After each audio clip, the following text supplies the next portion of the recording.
Bonjour, bonjour, shalom, bien-aimés frères et sœurs. J'espère que tu vas bien, il fait trop chaud, ou la radio. Ça, c'est ce que Dieu t'aime, et Dieu est le bon, il est merveilleux. J'aimerais te parler de la mort spirituelle. Vous savez qu'il y a trois types de morts. Il y a la mort spirituelle, il y a la mort physique, il y a la seconde mort. Mais moi, j'aimerais te parler de la mort physique, de la mort spirituelle. J'aimerais vous parler de la mort spirituelle, après je vais vous parler de la mort physique et la mort et la seconde mort. La mort physique, c'est la séparation avec Dieu. Lorsque Adam et Ève sont péchés dans Genèse 2, Genèse 3, Dieu l'avait dit à Adam pour ne pas manger l'arbre du bien et du mal.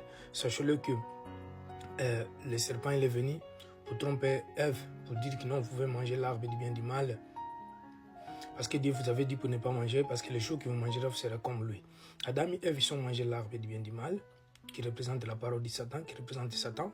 L'arbre de la vie qui représente Jésus-Christ, qui représente Jésus, qui est la parole de vie.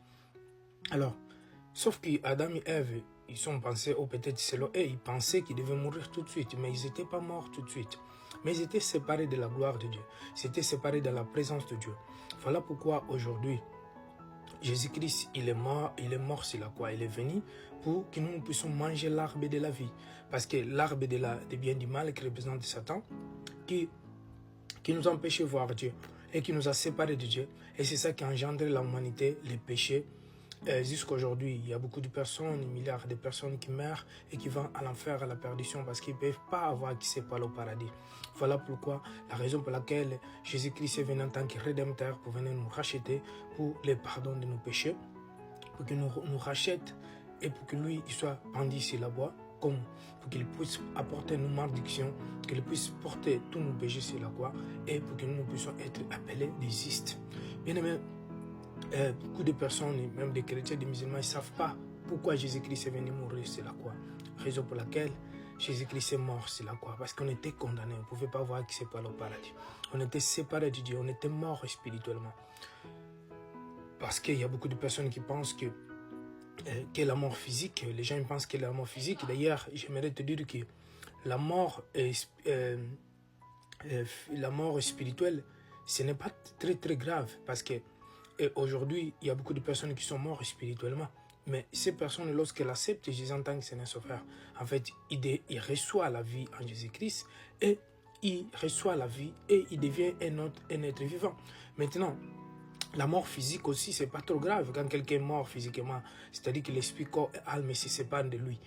Le plus important, c'est la mort spirituelle, la seconde mort, si vous voulez, la seconde mort. Parce que la seconde mort, c'est ça que la Bible est en train de parler dans le Apocalypse 20, à partir du verset 11. Donc là, quand quelqu'un est mort physiquement, est mort spirituellement, est mort physiquement, et après mort, il va mourir la seconde fois. Donc c'est ça qui est difficile, c'est ça qui est plus dur, c'est ça qui est très compliqué, parce que la personne ne peut plus avoir la vie éternelle, ne peut plus recevoir la vie. C'est pour te dire, bien-aimé, je parlerai dans la seconde mort.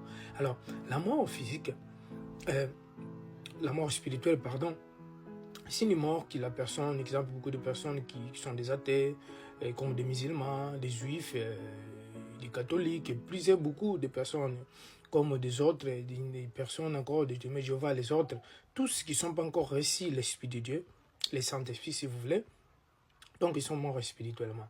C'est pour vous dire que lorsque nous recevons Jésus en tant que Seigneur Sauveur, la parole de Dieu, parce que la parole c'est l'Esprit, lorsque quelqu'un y a la parole de Dieu, cette personne il a l'Esprit de Dieu, et cette personne il est vivant, donc il reçoit la vie. Donc la parole de Dieu, c'est une souffle que Dieu nous donne de nouveau. Sachez-le que Jésus-Christ, avant de monter au ciel, dans les Actes des Apôtres, chapitre 1, à partir du verset 1, vous pouvez le lire, Jésus-Christ, il a souffert ses disciples, et il les a dit, recevez le Saint-Esprit. Il les a donné d'ailleurs la vie, et il l'a donné, c'est comme il a donné l'autorisation de recevoir le Saint-Esprit. C'est-à-dire que c'est comme quelqu'un qui a ouvert les cieux, mais parce qu'il les a souffert, il a donné le souffle, et une semaine après une semaine, 2 semaines, selon l'acte des apôtres, ils ont reçu le Saint-Esprit. Voilà. C'est la raison pour laquelle aujourd'hui, j'aimerais vous parler de la mort spirituelle. Donc, n'entendez pas On ne restez pas toujours dans la mort spirituelle. Ne faites pas comme Adam et Ève, qui s'étaient séparés de Dieu, qui s'étaient éloignés de Dieu, qui s'étaient même chassés des jardins d'Éden. Aujourd'hui, Dieu ne veut pas te chasser parce que Jésus-Christ est mort sur la croix. Il veut te sauver, il veut pardonner tes péchés. Si tu l'acceptes aujourd'hui, tu confesses dans ton cœur, que Jésus-Christ est mort et Dieu l'a ressuscité d'entre les morts, tu seras sauvé. Et marchez dans sa parole, obéissant dans sa parole, fouillez le mal, fouillez les péchés, car le péché c'est une transgression contre Dieu.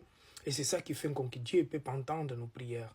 Si vous lisez Isaïe chapitre 59, à partir des versets 1 et 2, la Bible dit que c'est vos fautes, c'est nos transgressions, nos péchés qui nous séparent de Dieu. Ce n'est pas parce que Dieu ne peut pas entendre nos prières, mais parce que nos péchés ils empêchent que Dieu puisse écouter notre prière. Et si vous voyez dans le Genèse chapitre 6, à partir des versets 1, 2 et 3, Dieu dit que mon esprit ne demeurera plus à l'homme, parce que l'homme il est devenu un pécheur. Lorsque nous péchons, alors on est en train d'empêcher de voir la gloire de Dieu, on est en train d'empêcher de recevoir la grâce de Dieu et la bonheur de Dieu. Et lorsque quelqu'un meurt dans le péché, ils ne peuvent pas voir les Seigneurs, ils ne peuvent pas voir la face de Dieu. Voilà pourquoi il faut se repentir, il faut demander pardon, il faut venir en Jésus-Christ, car Jésus nous aime nous tous, bien-aimés. Dieu ne fait pas séparation des personnes. Ça suffit de la personne de demander pardon et de venir en Christ. Christ les reçoit et il se réconcilie avec lui. Soyez bénis, bien-aimés. Donc je parlais de mort spirituelle. Et je vous parlerai de la mort physique et de la seconde mort. Soyez bénis.